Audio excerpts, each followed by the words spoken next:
Bonjour à tous, bienvenue sur Business 24 et merci de suivre Ecopresse, votre magazine d'information économique décrypté par des journalistes et experts. La population de l'Afrique va doubler d'ici 2050. Le fait est connu. Ce qu'il est moins, c'est que 30% des Africains souhaitent quitter leur endroit où ils vivent pour gagner des espaces qui leur offriront les services et infrastructures qu'ils ne trouvent pas près de chez eux, d'où la crise de l'immigration et l'exode rural.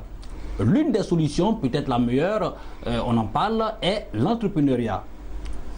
Comment la promouvoir ? Que faire pour inciter la jeunesse du continent à saisir les opportunités sur place? Pour en parler, je reçois deux experts. Souleymane Savadogo, bonjour. Bonjour, M. Quadio. Alors, vous êtes expert en entrepreneuriat et business développement, chef d'entreprise, vice-président des hommes d'affaires burkinabés en Côte d'Ivoire. Merci d'avoir répondu à notre invitation. Merci à vous également, M. Quadio, de nous avoir invités. Ok, je reçois également Dr Ambroise Kwasi, bonjour. Bonjour. Alors, vous êtes expert en entrepreneuriat, enseignant-chercheur à l'université Nangua Brugo Adabobo à Djamé, fondateur d'école, le groupe MISA. Merci également d'avoir répondu à notre invitation. Merci. Alors, on se retrouve dans quelques secondes pour la première partie de cette émission.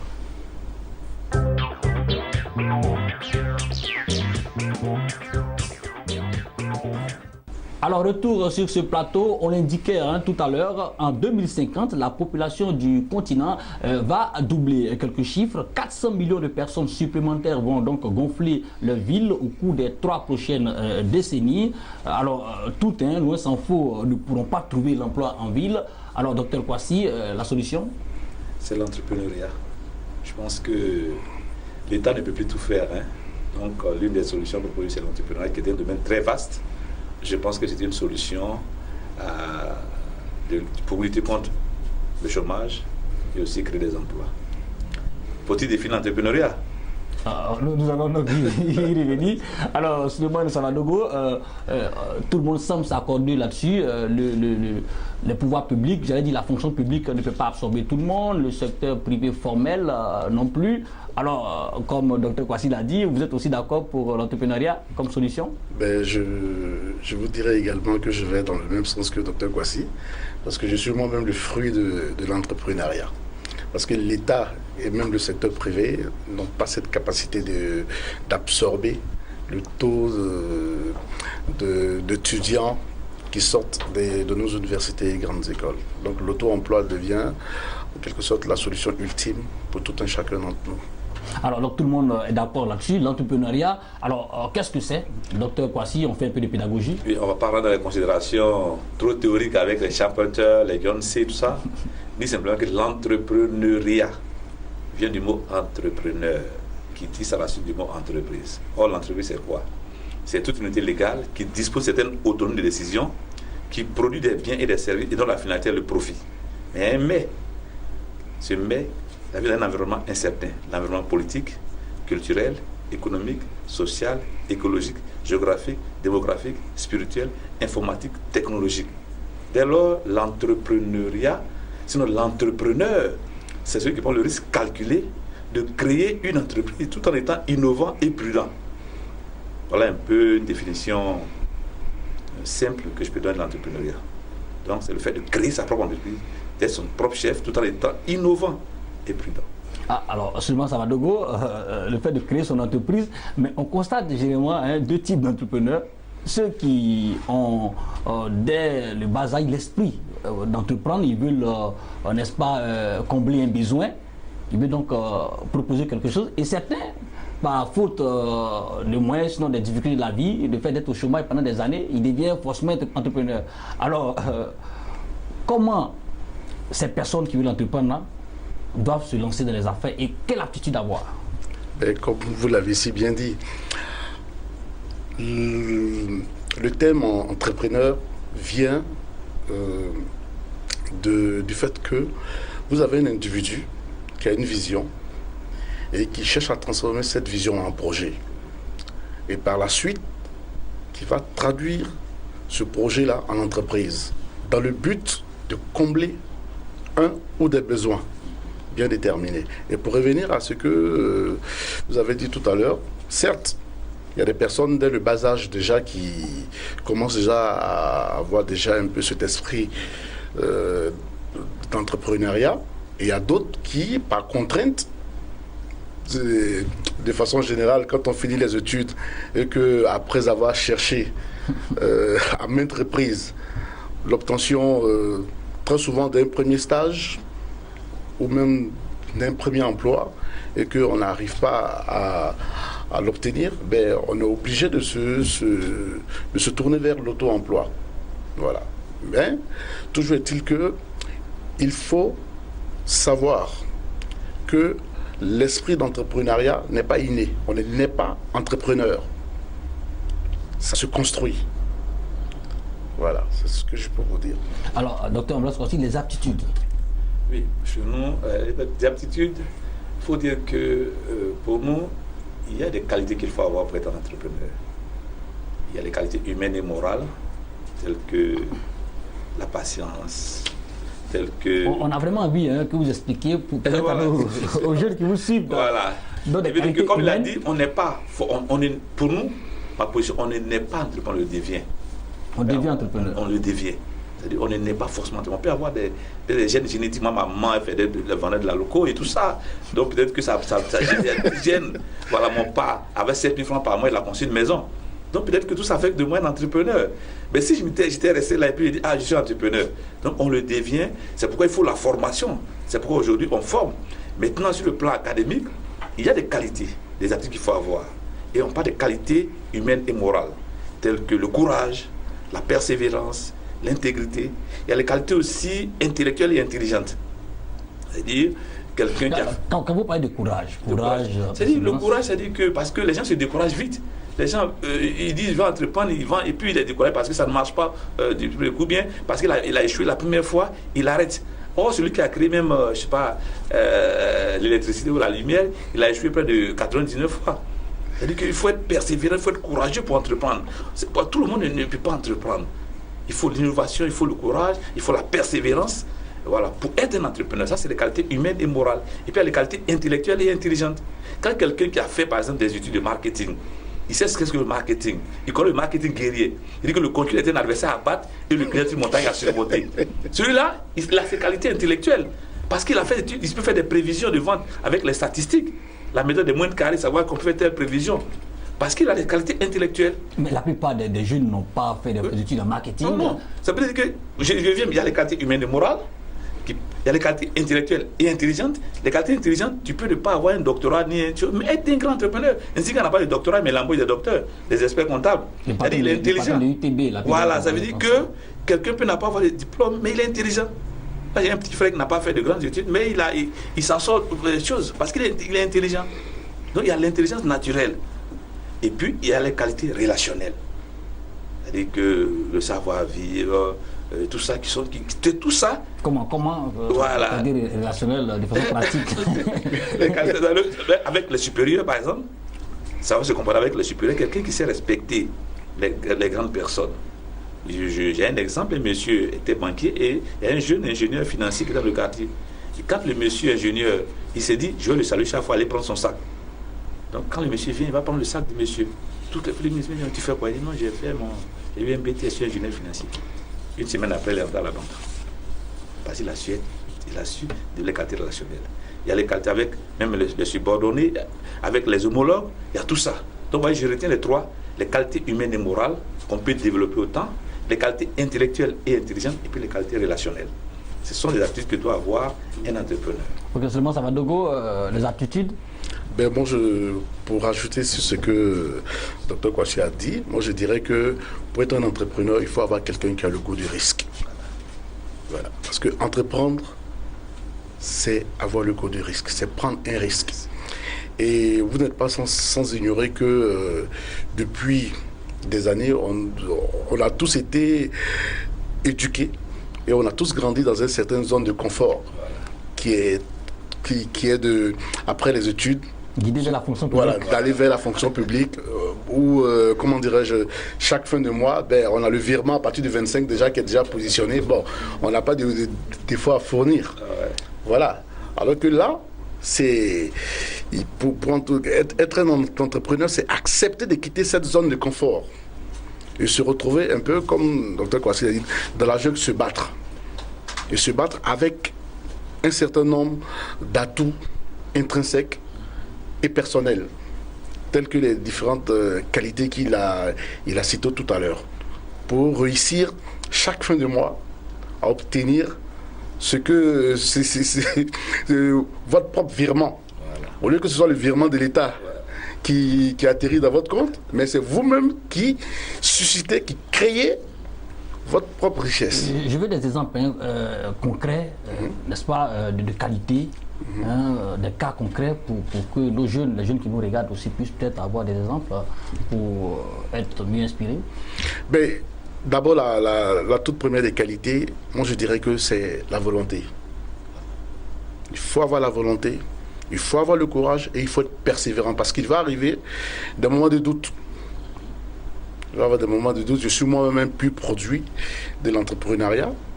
Ben, il y a des moments où on est là et puis puisque là, quand la fin du mois s'approche, on commence déjà, on voit, il y a des, comment dirais-je, les factures sont là.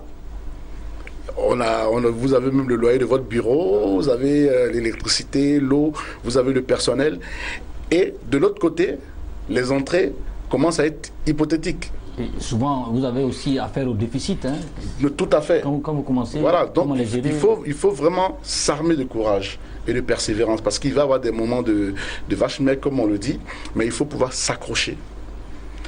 Être, comme je le dis encore, le thème au risque de me répéter à chaque fois, mais il faut être persévérant.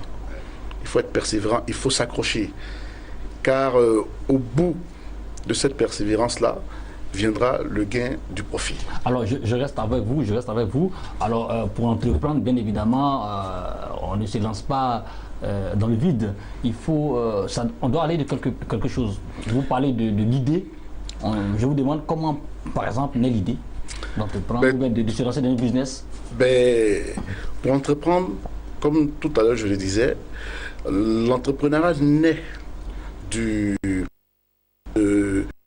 part de l'idée de chercher à combler un besoin. Voilà. Et ce besoin-là, on peut retrouver ce besoin-là à plusieurs niveaux. Ça peut être dans votre environnement de travail, ça peut être au marché même, dans un restaurant, lors d'une cérémonie, et vous vous rendez compte qu'il y a une insuffisance à ce niveau-là. Ça peut être même chez vous à la maison ou dans votre quartier. Bon, je disais comme ça à quelqu'un hier lors d'un rendez-vous que j'avais, comment dirais-je, le gaz qui était fini chez moi et j'ai reçu un coup de fil. J'ai appelé quelqu'un qui est dans le quartier mais qui livre directement ce gaz à domicile. Donc il allait faire la livraison avant même que j'arrive. Voilà. Donc tout ça, c'est tout un ensemble d'éléments qu'il faut déjà essayer de mûrir, de voir si effectivement la vision qu'on a peut véritablement répondre aux besoins de notre cible. Ça peut être la population du quartier, ça peut être vos collègues au bureau. Peut-être certainement, je vous donne une idée, par exemple, si vos collègues au bureau, pour manger à midi, sont obligés de faire des kilomètres pour aller manger, du coup, vous avez un potentiel marché là. Si vous vous retrouvez à faire de la nourriture que vous livrez au bureau, vos collègues n'auront plus besoin de faire des kilomètres. Donc là, vous avez eu une idée qui vient combler un besoin bien déterminé. Voilà. Donc, bon, allez-y. Ok. Je vais renchérir un peu sur le plan académique. Lorsque nous enseignons comment on a l'idée, il y a 3 éléments importants. Il y a l'observation. Il faut observer autour de soi ce qu'on peut faire pour combler ce besoin. Il y a aussi la synergie. La synergie, c'est de créer dans 2 entités. Comme cette femme qui est à la rue du commerce, qui vendait des pagnes et qui a compris qu'il fallait qu'elle vende la loco à l'huile rouge.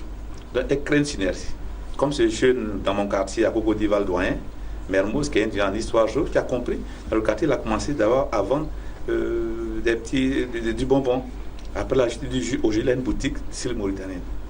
Ça, c'est des synergies qu'il faut créer. Donc, il faut inviter. Synergie, c'est-à-dire plusieurs secteurs d'activité. Voilà, c'est-à-dire qu'on peut créer une synergie. Même un étudiant, par exemple, qui vient à l'école. Comme j'ai enseigné un jour, une étudiante qui est venue, elle a commencé à vendre du biscuit. Quand elle a compris le coût de l'entrepreneuriat, elle a commencé à vendre, elle vient avec son petit sac, elle vend. Il faut créer des synergies dans ce sens-là. Troisième élément, c'est l'intuition ou la révélation. Nous, les Africains, nous croyons que c'est les Blancs qui doivent toujours fabriquer, qui doivent concevoir. Voilà, surtout les chrétiens évangéliques, ils vont dire, oh, Dieu agit. C'est vrai, mais leur révélation, c'est lorsqu'ils se marient. Oh, je prie, Dieu m'a donné la révélation du mariage. Mais non, pas avoir la révélation de créer, de concevoir. Moi, je prie Dieu pour me donner la révélation de concevoir. C'est ça. C'est-à-dire que Dieu peut nous donner la révélation, la connaissance pour entreprendre. Voilà comment vous voyez que donc, Dieu peut agir dans le domaine de l'idée. Les éléments qui nous entourent peuvent nous permettre de créer une synergie pour créer. Et puis aussi, il y a l'observation. Il faut observer.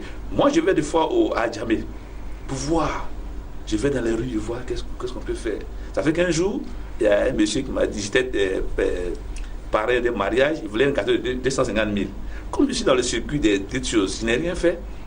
J'ai pris un compte plaqué, j'ai fabriqué un truc de 7 étages, avec 20 000 francs, j'ai pu faire un gâteau de 20 000 francs, un cadeau de 20 000 francs.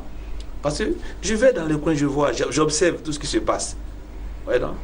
Et que ce soit les tenues vestimentaires. Donc il faut que les gens observent autour d'eux, qu'ils apprennent à observer, à regarder de façon minutieuse. Comme ce monsieur qui est aux États-Unis a créé une entreprise pour une entreprise judiciaire, comment on appelle ça, une prison privée pour aider les prisonniers. Il est devenu milliardaire. Il a observé que les prisonniers, on pouvait les aider en créant une prison privée. Et cette prison privée, il y avait une université à l'intérieur, il y avait une menuiserie, tout ça. Il a observé. Apprenant à observer. La prison privée, il y a des marchés de l'État. Voilà. Maintenant, l'observation, si on veut, dans le domaine de l'idée, on peut développer des concepts de brainstorming, de synaptique, de Gordon et tout ça. Beaucoup de choses qu'on peut développer. Alors, ce que je retiens par rapport à ce que vous avez dit, c'est qu'on peut avoir une formation, mais ne pas forcément entreprendre par rapport à ce qu'on sait au niveau de la formation, aller au-delà. Voilà.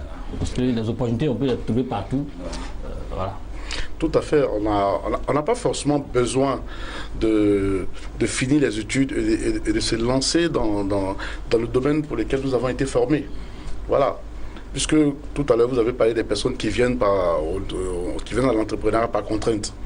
Voilà, je disais comme ça à les jeunes frères que même si le domaine dans lequel vous vous lancez n'est pas votre domaine de prédilection ou votre domaine des rêves, ça peut être votre domaine, un domaine transitoire pour vous, ça peut être un tremplin pour vous permettre de réaliser ce que vous avez toujours rêvé de faire.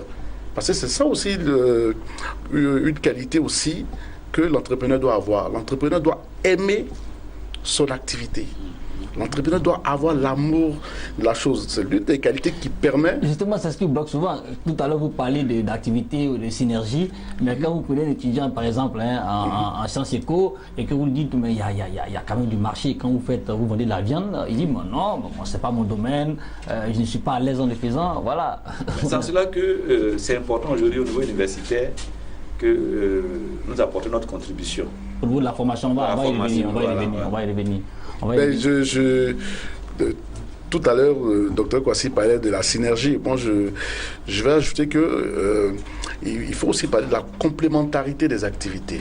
Vous voyez, de nos jours, lorsque vous parcourez un peu nos différentes capitales, en Afrique ici, vous allez trouver des endroits qu'on appelle communément des maquis, qui sont des endroits où les gens se retrouvent généralement pour prendre un petit pot. Mais par moment, il arrive que pendant que ces personnes-là sont en train de prendre un petit pot, ils ont besoin de manger quelque chose. Donc là, quand vous arrivez, vous trouvez que le propriétaire de cet espace, il est là, vous pouvez lui proposer d'offrir aussi une prestation juste à côté pour compléter son activité. Parce que n'oubliez pas, quand on mange, on a besoin de boire. Donc, plus on mange, et plus on cherche à boire également. C'est pour cela que vous voyez, il y a des personnes qui le font sans s'en rendre compte. Mais aujourd'hui, quand vous voyez un maquis, vous allez voir juste à côté, il y a une bonne dame qui est là, ou bien un monsieur qui est là, qui fait de la viande, la dame fait du poisson, tout ça. Et ces activités-là sont en synergie, comme le docteur Kwasi le disait. Ce sont des activités qui se complètent. C'est-à-dire chacun a sa part du gâteau, comme on le dit. Et personne n'est lésé dans cette affaire. Alors, donc, vous me dites qu'au niveau de Snow Tropique, les opportunités sont multiples. Les opportunités sont multiples. Il faut pouvoir les repérer. Et pour les repérer, il faut bien observer notre environnement. Comme je l'ai dit, ça se fait à tous les niveaux. À tous les niveaux, il faut vraiment être, comment dirais-je, assez attentif. Attentif, observer, écouter, échanger avec notre environnement, avec ceux qui composent notre environnement. Et par là, les idées vont venir. Et vous allez faire le tri aussi des idées, parce que ce ne sont pas toutes les idées qui viennent, qui sont bonnes à exploiter. Hein. Alors, ok, on va juste progresser, docteur Kwasi. Je voudrais ajouter quelque chose de très important. C'est-à-dire qu'il y a 2 cas. Moi, j'ai vécu 2 cas. Je joue au tennis d'étape, on a ping-pong. J'arrive, l'un des entraîneurs me demande 1000 francs chaque fois. Il dit, mais monsieur, en Chine, les gens sont milliardaires, millionnaires. Au Nigeria, ils ont créé 10 000 emplois à le tennis d'étape. Ici, la raquette coûte près de 50 000. La table, vous parlez des tables en Chine, alors que nous avons le bois ici. Fabriquer. On peut fabriquer les tables de tennis. Si on n'est pas capable de fabriquer les tables de tennis, c'est qu'on ne pourra jamais fabriquer une voiture. Donc, dans ce cadre-là, quand on observe bien, quand on voit qu'il y a un besoin qui est là, je leur dis, fabriquons les tables, fabriquons les raquettes. Ça, c'est dès que nous sommes partis à l'école, on peut créer l'emploi avec ça. Il peut vivre. Et le monsieur au Nigeria, il a fait ça. Je vais maintenant à l'université, je donne le cours sur l'entrepreneuriat aux gens de licence 3 de chimie.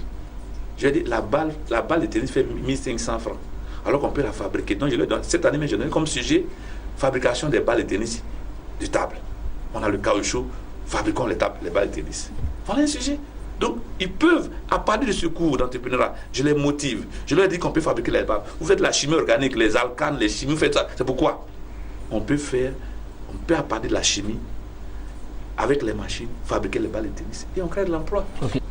Alors, docteur Kwasi, je reste avec vous. C'est vrai, on a donné des aptitudes pour être entrepreneur, comment naît l'idée, mais habituellement, vous parlez de plan d'affaires, de business plan pour ceux qui veulent entreprendre.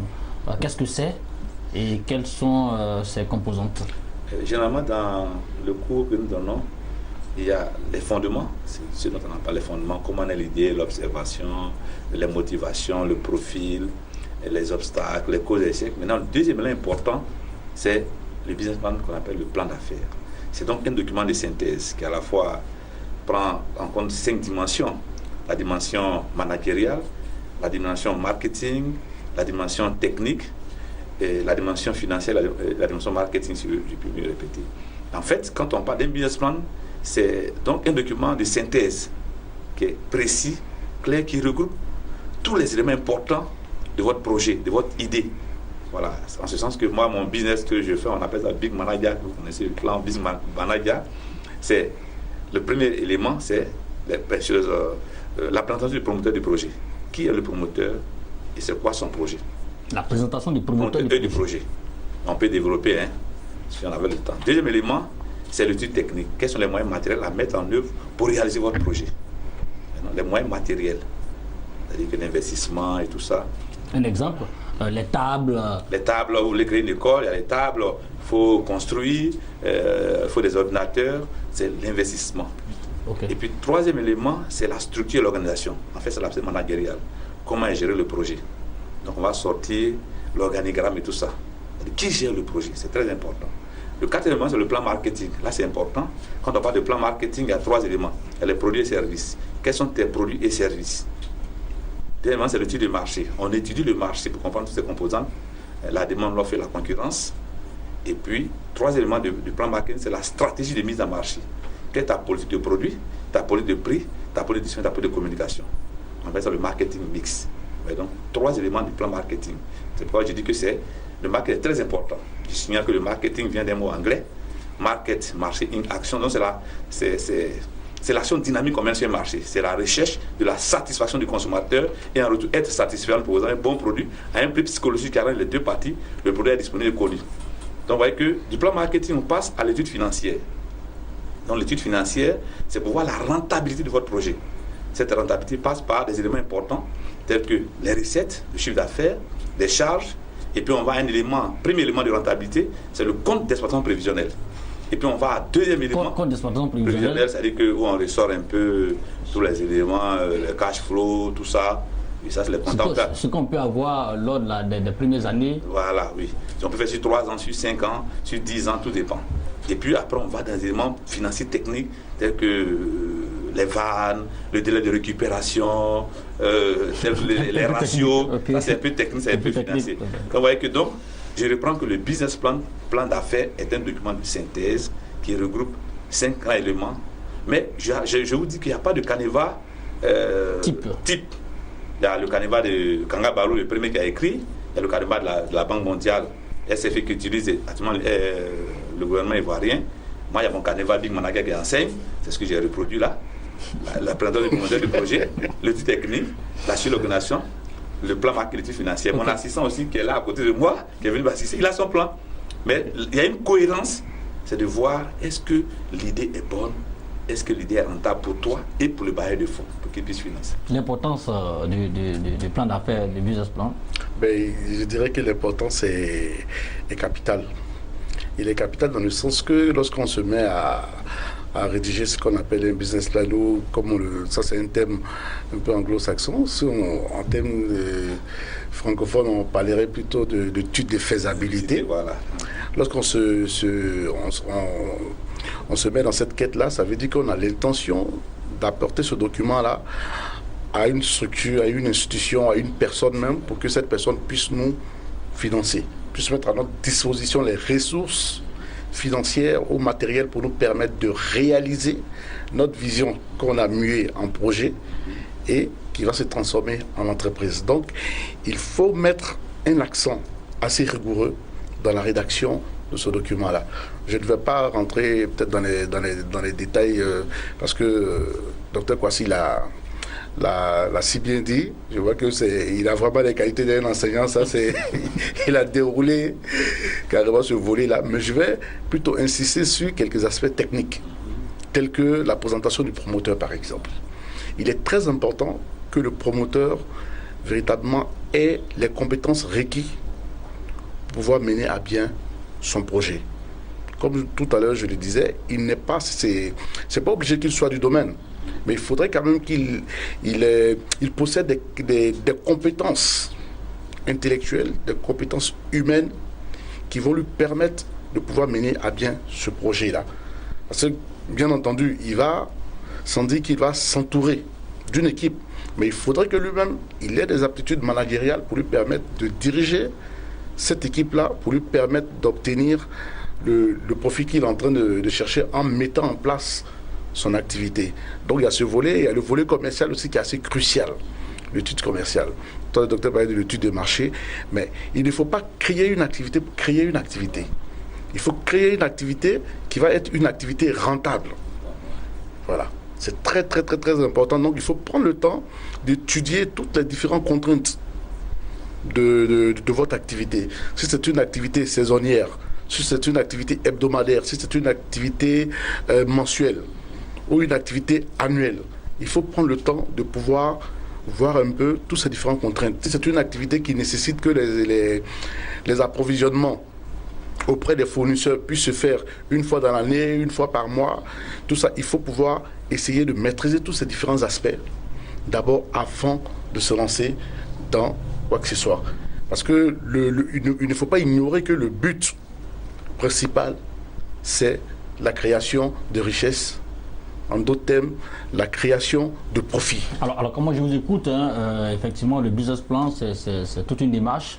Tout le monde n'a pas forcément la formation. Donc, que faire? Est-ce qu'il faut, n'est-ce pas, approcher les cabinets pour vous faire accompagner ou aller, par exemple, sur Internet et puis avoir les canevas et puis les travailler? Je vous dirais qu'il y a des professionnels, des spécialistes comme Dr Kwasi et moi-même, M. Savadogo. Moi, j'ai au moins 15 ans d'expérience sur jeu. Je suis moi-même, comme je vous le disais tout à l'heure, je suis moi-même plus produit de l'entrepreneuriat, puisque après les études, ayant parcouru toutes les entreprises avec des demandes à l'emploi finir, et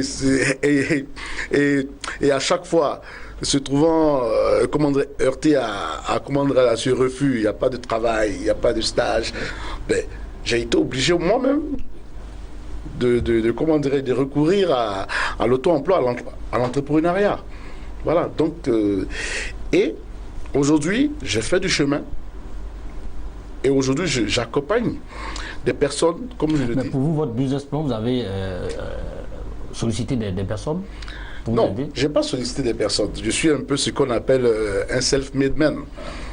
Voilà, parce que j'ai voilà. D'autres peuvent faire comme vous. Oui, ben non, bon, tout le monde n'a pas la même chance. Voilà, moi j'ai une formation de comptable, de financier, de juriste d'affaires, de formation en management des organisations, gestion des projets. Il y avait des prérequis. Tout à fait, voilà. Et puis, il faut dire aussi que j'ai eu une expérience sur du terrain aussi. Voilà, parce que dans mes débuts, j'étais consultant. J'étais sur le terrain. Souvent sous le soleil, sous la pluie, d'entreprise en entreprise, pour aller suivre des comptabilités, ça et là. Tout ça, aller faire des déclarations, ça et là. Et tout ça, ça m'a permis d'emmagasiner un certain nombre d'expériences qui aujourd'hui me permet, par exemple, d'accompagner tous ceux qui ont des idées et qui ne savent pas comment les transcrire. La transcription, c'est le business plan. Donc, pour quelqu'un, par exemple, qui n'est pas parti à l'école, mais qui a une idée, une superbe idée, cette personne-là peut approcher un expert comme nous autres pour l'accompagner. Non seulement on va prendre le temps de l'écouter et de transcrire, même si c'est dans son patois qu'il parle, nous allons transcrire ses idées en un business plan. Dans l'espoir que son idée ne soit pas piquée. Non, dans l'espoir que ça ne soit pas piqué. Là maintenant, c'est une question de bonne foi. Voilà, parce que bon, voilà, c'est une question de bonne foi. Mais je pense quand même que nous avons quand même cette obligation de réserve et le secret professionnel que nous cultivons. Okay. Et aussi, surtout, cette éthique qui fait quand même que nous sommes des personnes, comment dirais-je, des personnes ressources, des personnes de bonne foi, qui fait que nous ne pouvons pas nous permettre de shipper l'idée de quelqu'un. Ok, alors, docteur Kwasi, avant de revenir... Sinon, c'est important, ce qu'il dit, c'est il a la pratique, c'est une bonne chose. Mais aussi, chaque bailleur de fonds peut avoir son canevas. Voilà comment je veux qu'on me présente le business plan. Celui qui finance. Celui qui finance. Mais il y a des canevas type, comme on l'a dit. Et aujourd'hui, on a l'expertise pour cela. Moi, j'ai des consultants, même mon assistant qui est ingénieur mine géologique, mais très fort en montage de projet. Il vient de monter un projet de 35 milliards pour une université. Il m'a montré, en fait, il est fort. Parce qu'il a le concept, il a appris. Il n'a pas fait des études de comptabilité, mais il a appris la comptabilité, il a appris les gestions financières, et puis il y a les logiciels aussi de gestion de projet pour faire les business plans. Il a tout ça, donc rapidement, en 72 heures, il peut monter un projet. Donc on a l'expertise, on a tout ce qu'il faut. Ok, on va juste marquer une pause et puis on se retrouve tout à l'heure pour la suite de l'émission. On va parler des freins, l'obstacle à l'entrepreneuriat et aussi de l'environnement, des affaires macroéconomiques de notre pays pour permettre n'est-ce pas, aux jeunes entrepreneurs de pouvoir bien évidemment évoluer sereinement. À tout à l'heure.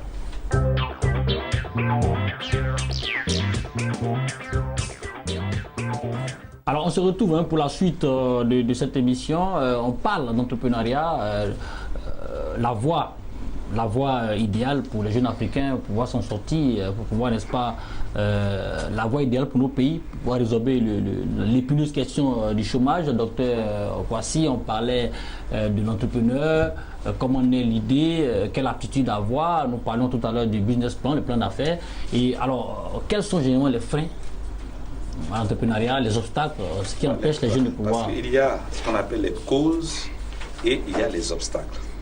Quand on parle d'obstacles sur le plan académique, il y a deux types d'obstacles. Il y a les obstacles internes et les obstacles externes. Quand on parle des obstacles externes, par exemple, il y a les obstacles sociologiques. Hier, à la société, par exemple, certains jeunes Ivoiriens ne veulent pas faire certains métiers parce qu'ils ont pensé qu'on a encore à l'aide du cacao. Il y a les obstacles. Exemple. Oui, par exemple, j'avais un jeune Ivoirien qui fait une conférence dans une église. Et au soir, là, il vient me demander 1000 francs. J'ai dit, mon ami, il y a un jeune Nigérien qui vendait des niams sur la tête. Qu'est-ce que tu peux faire? Il avait 7000 francs par jour. Il dit, s'il vend un niam, il va voir quelle femme pour financer dans l'église. Donc pour lui, c'est un obstacle qui est là. C'est les sociologiques. C'est-à-dire qu'il ne veut pas faire certaines choses. Laver des voitures, ils ne veulent pas faire, mais aujourd'hui, ils sont obligés. Maintenant, il y a les autres gouvernementaux. J'ai béni Dieu qu'en Côte d'Ivoire aujourd'hui, avec le ministre Sidi, avec le président Alassane Ouattara, il y a eu quand même vraiment une évolution. En tout cas, beaucoup de choses ont été faites au niveau de l'emploi jeune. En tout cas, quand je lis les documents, Et quand je vois les actes que mène le ministre, en tout cas, ces signes de gouvernement sont levés. Maintenant, le plus grand obstacle pour moi, c'est l'obstacle, c'est les obstacles internes. Et ça, je m'excuse. Lié à l'entrepreneur. Lié à l'entrepreneur, oui. C'est les obstacles liés à l'entrepreneur, à l'homme lui-même. Et ça, je l'ai découvert dans la Bible. Dans Deutéronome chapitre 7, Dieu dit, je vous donne la terre promise, mais à 7 nations plus nombreuses. Il y avait les Étiens. Les Étiens, leur veut dire peur. La peur est un obstacle à l'entrepreneuriat. Quand on a peur, on peut entreprendre. Il y a ce qu'on appelle, le deuxième peuple, c'est les Girgasiens. Les Girgasiens, leur veut dire habitants de la terre. Quand ils sont quelque part, ils sont attachés, ils ne veulent pas quitter. C'est-à-dire que ça, c'est des gens qui ont l'esprit fonctionnaire. C'est-à-dire qu'ils sont là, ils sont professeurs de maths, ils vont mourir avec les cochinistes et les intégrales dans leur tête.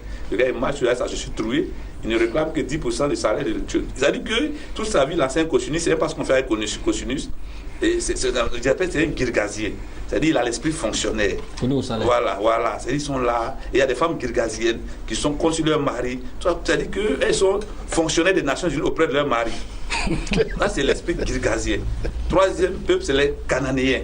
Et vivent dans la vallée, dans l'inquiétude, qui est toujours, moi-même, ils sont là, toi, toujours en train de se plaindre.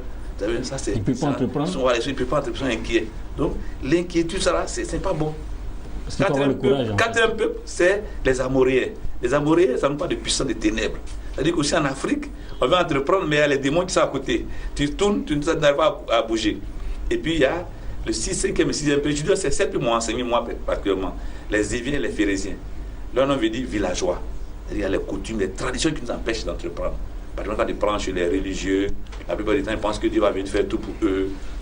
Oui, à la veille de l'examen, au lieu d'étudier, ils prient. Je dis, ouais, et puis au lieu ils n'étudient pas, ils pensent que Dieu va venir les former dans sa tête. Ça, c'est les coutumes, les traditions religieuses. Et puis il y a les jébusiens, jébus foulés au pied. C'est-à-dire que la personne ne prend pas en considération. Tu étudies les mathématiques, tu étudies les finances, comme cette fille je lui demande qu'est-ce que la communication, j'ai un master en communication. La communication, oui, la première définition, je dis qu'est-ce que la communication, elle n'est pas capable de répondre. C'est-à-dire qu'elle a le diplôme, mais n'a pas la qualification. Voilà un peu quelques obstacles internes et externes que je peux développer. Le praticien, lui qui est dans la pratique, lui il va donner les éléments pratiques. À la suite du docteur Kwasi, je dirais que les différents obstacles à l'entrepreneuriat, bon, je dirais que c'est de façon générale en Afrique. On ne va pas seulement prendre le cas seulement de la Côte d'Ivoire, puisque nos différents pays ont tous les mêmes points communs. Donc je dirais d'abord que de façon générale, on parle toujours le premier élément dont on parle, quand on parle des obstacles à l'entrepreneuriat, on parle du manque de financement. Du manque de financement, de l'insuffisance de financement pour soutenir l'entrepreneuriat. Mais à la suite de ça, moi je vous parlerai plutôt du manque de compétences. Parce qu'une chose est de pouvoir mettre des ressources à la disposition d'un individu pour mettre en place un projet, mais une autre chose est de pouvoir être assuré et avoir cette assurance que cet individu a les compétences requises pour gérer cette ressource qu'il a en sa possession. Voilà. Si vous prenez quelqu'un qui n'a pas de compétences, à qui vous donnez 10 millions pour monter une affaire, par exemple, je peux prendre une affaire simple, un poulailler, par exemple. Et c'est quelqu'un qui n'aime pas du tout les poulets. Mais il va sentir qu'il ne va pas du tout se concentrer sur l'activité. Voilà, il ne va pas se concentrer sur l'activité, donc il va sentir que son activité va être ce que j'appelle communément un peu une activité qui sera, comment dirais-je, considérée comme mornée. Est-ce que vous voyez un peu? Voilà. Mais par contre, si vous prenez quelqu'un qui aime l'élevage, et qui a peut-être certainement, comme le docteur Kwasi disait, qui a grandi un peu dans ce domaine-là, c'est un avantage pour cette personne-là. Voilà. Ou bien qui a même fait des études, parce qu'au jour d'aujourd'hui, nous avons des formations comment dirais, dans ces différents domaines, que ce soit au niveau de l'agriculture, ou bien au niveau comment dirais-je, du bâtiment, de l'hôtellerie. Vous prenez ces différentes personnes-là qui ont ces profils-là et vous leur confiez des ressources pour gérer ce type de projet-là. vous êtes sûr, en tout cas pas peut-être à 100%, mais vous êtes sûr déjà qu'à plus de 50% déjà cette personne-là sera mener à bien ce projet-là. Et par la suite, comme tout à l'heure le docteur Kouassi parlait de l'aspect sociologique, effectivement, aujourd'hui, il y a ce qu'on appelle l'absence d'encouragement autour de l'individu. C'est-à-dire aujourd'hui, par exemple, vous êtes avec des amis, tout ça, vous vous démarquez, vous vous dites, bon d'accord, je vais mener telle activité. Les gens, mais toi aussi, attends. Tu as fait des études. Tu as fait des études, toi aussi, tu as une maîtrise, tu as un master. Attends, tu vas aller vendre Garba, hein, ou bien attends. Oui, c'est du poisson, tu vas aller vendre, ou bien c'est une cabine, tu vas aller faire. Vous voyez un peu. Mais il ne faut pas écouter ceux qui vous découragent. Parce que hier, comme ça, j'étais en train de lire un peu un article où il y a un monsieur qui travaillait. Il avait 30 000 francs comme salaire par mois. Et du coup, son patron retranchait sur les 30 000 francs, même pas le SMIC, même. Hein. L'ancien SMIC. Voilà, même pas l'ancien SMIC. Voilà, donc son patron lui retranchait au fur et à mesure, comment dirais-je, de l'argent sur son salaire lorsqu'il était absent. Jusqu'au jour où son patron lui remet 7 000 francs, parce qu'après avoir retranché tous ses périodes d'absence, c'est 7 000 francs qui lui étaient restés.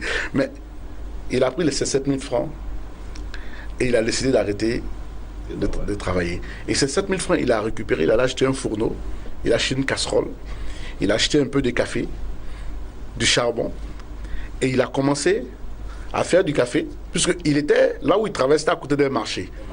Il a commencé à faire du café, les cafés à 100 francs, et il partait fournir le café aux commerçants au niveau de leurs étals. Et progressivement, il a commencé à mettre de l'argent de côté. Et de là, il a fait vous voyez maintenant, on a des charrettes, des pousse-pousse qui vendent le café. Là. Il a fait un tout premier.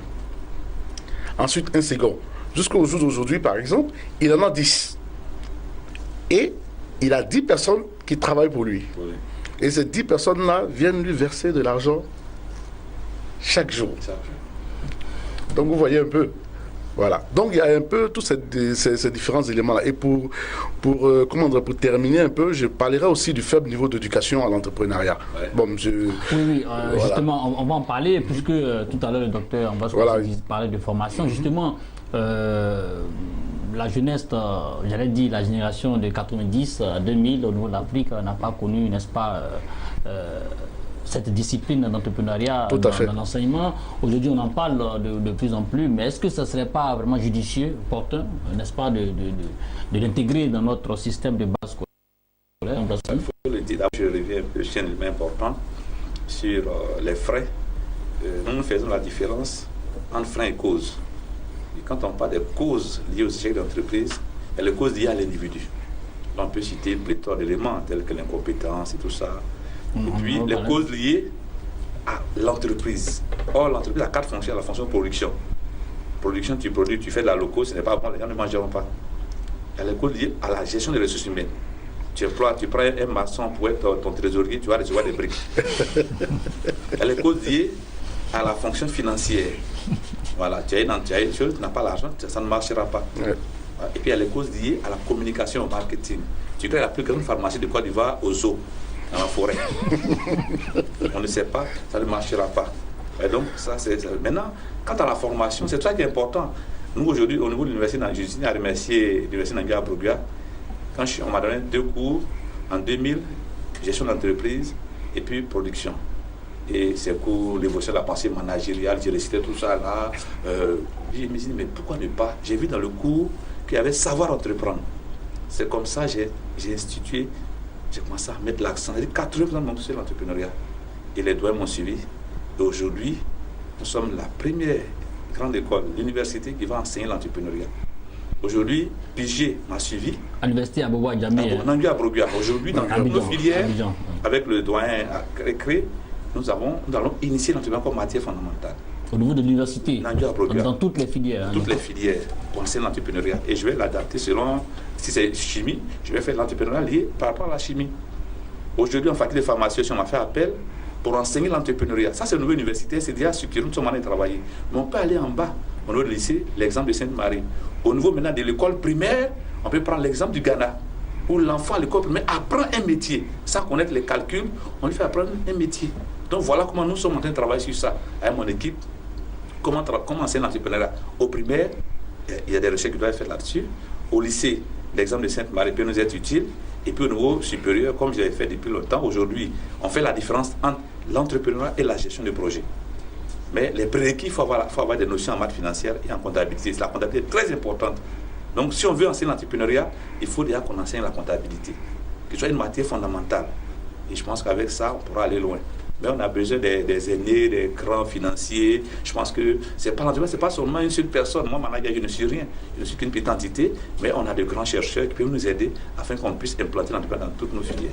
Alors l'idée est bonne, on espère que ça va suivre au niveau de la volonté étatique. Seulement ça va de go. Les pays anglophones, comme on le dit habituellement, les pays du monde anglophone au niveau de l'Afrique ont déjà l'esprit entrepreneurial parce que depuis la base c'est fait. Est-ce qu'à notre niveau, au niveau francophone, la Côte d'Ivoire, le Burkina, le Niger, le Togo, le Bénin et autres, on ne peut pas intégrer, n'est-ce pas, ce volet-là dans la formation de base? Je crois qu'il est opportun. Je crois quand même que nos États quand même ont essayé et essayent quand même de faire des efforts à ces niveaux-là. Moi, je salue cette initiative qui introduit l'enseignement de l'entrepreneuriat au niveau de l'université d'Angui à Brogois. Ça, c'est un projet que depuis des années, j'ai essayé de mûrir, j'ai eu à échanger avec un certain nombre d'enseignants, parce que j'ai vu et j'ai constaté qu'au niveau de l'entrepreneuriat, il y a véritablement une insuffisance en termes de formation.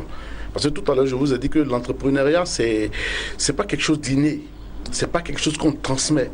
Ce n'est pas parce que votre père a été un très grand PDG que vous serez un très grand PDG. Non. Ce n'est pas quelque chose qu'on transmet, c'est quelque chose qui s'est construit. Donc, comment construire cette chose-là? C'est comme une maison. On commence d'abord par la fondation. On pose la fondation et ainsi de suite jusqu'à ce qu'on arrive au niveau qu'on veut. Donc, en termes de fondation, comme le docteur Kwasi l'a si bien dit, on a le lycée, on a même, comment dirais-je, le collège. Et je vous dirais même que c'est quelque chose, comme je le disais, qui existait. Certainement qu'on ne se rendait pas peut-être compte de son importance.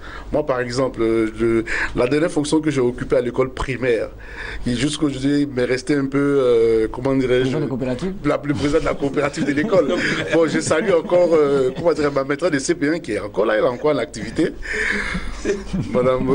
Elle a quand même la retraite. Oui, non, elle a encore peut-être juste à quelques années de la retraite. Mais jusqu'au jour d'aujourd'hui, quand je rencontre ma maîtresse, mais elle m'appelle toujours chef. Voilà. Est-ce que vous voyez un peu? Mais au niveau de la coopérative, par exemple, à l'école primaire, mais on avait des activités qu'on menait. La coopérative devait pouvoir générer des ressources pour financer sa caisse. Donc déjà, tout petit déjà, il y a déjà cette possibilité-là déjà de commencer déjà à insuffler cet esprit entrepreneurial-là dans les élèves. De sorte que lorsque ces élèves-là vont grandir, c'est-à-dire à l'école primaire, on commence cette culture de l'esprit entrepreneurial. On passe au collège, on continue, au lycée. Jusqu'à ce qu'on arrive au niveau du bac, on a déjà une idée, une vision assez claire de ce qu'on veut. Et à l'université va se charger maintenant d'orienter chaque étudiant en fonction de sa vision. Si c'est quelqu'un qui a une vision, par exemple, pour devenir un entrepreneur dans le bâtiment, un entrepreneur dans le domaine financier, un entrepreneur dans le domaine des vivriers, l'université va se charger de guider chacun d'entre nous comme ça. Et là, chacun aura le temps de voir un peu. Est-ce que je peux foncer? On n'aura pas hésité. C'est-à-dire, on verra, maintenant on va trouver des personnes qui vont sans hésiter, qui n'auront même pas besoin qu'on les encourage d'abord même à se lancer dans les activités. Non, ils savent déjà qu'est-ce qui les attend en se jetant à l'eau comme on le dit. Alors, je pense qu'on n'a vraiment pas assez de temps pour tripoter tous ces thèmes. On ne va pas terminer l'émission sans parler, n'est-ce pas, de l'environnement de nos États, l'environnement des affaires. Est-ce que l'environnement des affaires est propice? On le dit, hein, au niveau de l'Afrique, quand vous voyez le classement Doing Business, l'Afrique a fait beaucoup d'efforts au niveau de la création d'entreprises. C'est maintenant souple, hein. En 2 jours, 3 jours, on peut créer des entreprises. Oui. Mais le constat, c'est que combien d'entreprises arrivent à survivre après 2 ans? Question de pression fiscale et autres. Votre avis, docteur Ambroise Kwasi? L'environnement, il faut dire que, comme on ne peut pas tout dire à la télévision, On est toujours liés. Je dis, souvent on a peur de dire. Non, c'est intéressant d'en parler. Entrepreneurs. Les responsables étatiques ont besoin de critiques. C'est parce qu'aujourd'hui d'ici, on me crée des problèmes. Je suis obligé d'être prudent maintenant. Parce qu'un entrepreneur, il est innovant, il est prudent. Voilà. Donc, nous souhaitons que, parce que quand je parle de l'environnement politique et tout ça, quand tu parles de nos États ne sont pas libres. Parce qu'on va parler de CFA encore. Non, mais tout ça, il y a tout. Pour créer des conditions. Ouais, mais les conditions, tout part de là-haut, du CFA déjà. Quand j'ai abordé le CFA, ça sera compliqué. Parce qu'on n'est pas autonome. Quand on parle des pays anglophones, le Ghana, ils ont leur monnaie. Ils sont libres de faire certaines choses. Il y a un jeune de Korogi qui voulait créer une entreprise. C'est pas de. Et c'était très bien, il a monté l'entreprise, c'est bien. Mais le ministre l'a appelé. Parce qu'en France, ils font les mêmes choses. Et tu veux concurrencer la France. Mais ils n'ont pas donné tous les papiers. Donc vous voyez que l'environnement politique même est compliqué. Il y a aussi la fiscalité. Il y a tellement de choses que ça, c'est un débat trop compliqué. Moi, j'évite ce débat-là. Il y a des mesures incitatives. Oui. On le fait ça, j'ai dit. La Côte d'Ivoire fait. En ce moment, on peut créer une entreprise de façon papier.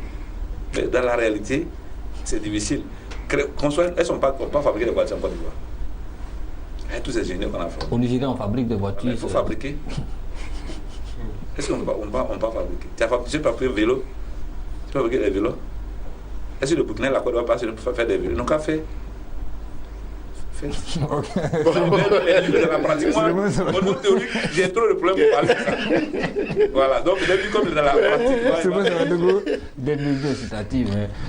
L'État a fait des efforts. Quand on prend l'exemple des pays de l'Afrique francophone, de notre sous-région, la Côte d'Ivoire, le Mali, le Burkina, le Bénin, dans le classement du business, ils font partie des pays réformateurs. La Côte d'Ivoire, c'est vrai, est sortie, mais il y a eu des évolutions au niveau du Sénégal aussi, création d'entreprises aujourd'hui. C'est facile de créer une entreprise en Côte d'Ivoire. L'État a pris des mesures au niveau de la fiscalité pour permettre au moins, vous pouvez même donner ces mesures, il y a eu des exemples quand même. Oui, bon, je dirais que de façon générale, dans la zone UEMOA, il y a eu vraiment, je dirais, considérablement de mesures pour améliorer l'environnement des affaires. Surtout, vous n'êtes pas sans ignorer qu'il y a cette zone qu'on appelle la zone OHADA. Voilà. Vous voyez, à chaque fois, il y a des réformes. On essaye de voir dans quelle mesure, par exemple, améliorer les différents textes pour pouvoir favoriser, pour rendre favorable cet environnement des affaires. Et au niveau étatique, chaque État a essayé de faire des efforts pour mettre en place des mesures incitatives à l'investissement, des mesures incitatives à la création de nouvelles entreprises, parce que les États ont compris que c'est par la création de nouvelles entreprises qu'ils vont pouvoir, un tant soit peu, résorber un peu le problème du chômage, comme vous l'avez dit tout à l'heure. Donc, aujourd'hui, par exemple, que ce soit par exemple au niveau de la Côte d'Ivoire, qu'au niveau du Burkina Faso, que je connais très bien, vous pouvez créer votre entreprise en un temps vraiment de record, en 48, 72 heures. Oui, on est d'accord, mais quelles sont les mesures que les États ont prises pour... Oui, ben, il y a, je dirais par exemple, qu'il y a l'allègement, par exemple, pour les nouvelles entreprises qui se créent. Voilà, je ne vais pas peut-être rentrer dans du code du travail en 2015. Voilà, il y a en Côte d'Ivoire ici le code du travail. Bon, je dirais par exemple, dans le temps, par exemple, lorsque vous arrivez, vous êtes une nouvelle entreprise et que vous partez faire ce qu'on appelle la déclaration fiscale d'existence. Oui. Il y a ce qu'on appelle communément la patente que vous deviez payer immédiatement. Mais au jour d'aujourd'hui, l'État a pris des mesures, dans un premier temps, pour exonérer la patente sur la première année pour les entreprises qui arrivent. La patente faisait combien La patente, c'est au minimum 400 000 francs. 400 000 francs, ouais. Donc, du coup, vous imaginez un peu un jeune qui arrive là, il vient, et puis bon, on lui dit, bah, écoute, tu dois payer 400 000 francs d'abord pour commencer ton activité au niveau des impôts. Désormais, par exemple, voilà, cette patente-là, elle est exonérée pour les nouvelles entreprises. Elle était pas, l'exonération était passée à 1 année. Et là, ensuite, à 2 années, je crois que... on tend vers 3 années. Oui, je crois que ça doit être effectif, je pense bien. Donc, à ce niveau-là, il y a eu des plafonnements en termes de comment on appelle ça, de paiement, par exemple, des impôts sur le bénéfice, pour ceux, par exemple, qui sont à des régimes tels que le régime simplifié d'imposition, qui sont des régimes un peu faibles en termes de chiffre d'affaires. Donc, vous dites qu'on ne peut pas vraiment les citer, comme on est un peu pris par le temps, on ne peut pas rentrer peut-être dans les détails, mais l'État a quand même pris des mesures assez fortes pour essayer comment dirais-je, d'encourager et de rendre propice cet environnement des affaires. Bien entendu, ces efforts-là restent encore insuffisants, parce qu'une entreprise qui naît, vous l'avez dit tout à l'heure, il y a beaucoup d'entreprises qui meurent. Il y a plusieurs facteurs qui rentrent en ligne de compte. Donc, il faut très souvent accompagner cette entreprise-là, en tout cas pendant une bonne durée, jusqu'à ce que cette entreprise-là atteigne une certaine vitesse de croisière, de sorte qu'on se rende compte que l'entreprise arrive maintenant à générer des bénéfices. Avant d'opérer la pression fiscale. Tout à fait. Alors, docteur Ambroise Kouassi, je pense que le temps est parti. Voilà. Merci donc d'avoir suivi cette émission. Je rappelle que nous recevions 2 experts où nous avons échangé sur la question de l'entrepreneuriat. On a fait un peu de pédagogie. Comment est-ce que, quelles sont les idées, quelles sont les aptitudes qu'il faut pour entreprendre, comment en est l'idée. On a parlé du business plan. On a aussi parlé des freins et d'obstacles, n'est-ce pas, à l'entrepreneuriat, et je pense que vous avez eu assez d'éléments pour pouvoir avoir aussi à votre niveau, vous les jeunes qui nous suivez, l'idée d'entreprendre. Nous recevons donc Dr Ambroise Kouassi, il est expert en entrepreneuriat, enseignant à l'université Nangu Abogo à Djamé, c'est en Côte d'Ivoire à Abidjan. Il est aussi fondateur de l'école du groupe MISA. Merci d'avoir répondu à notre invitation, docteur. Merci. Alors nous recevons aussi Suleiman Savadogo, il est expert en entrepreneuriat et business développement, vice-président des hommes d'affaires burkinabés en Côte d'Ivoire. Merci également d'avoir répondu à notre invitation. Merci M. Kouadio, même si je reste encore sur ma faim.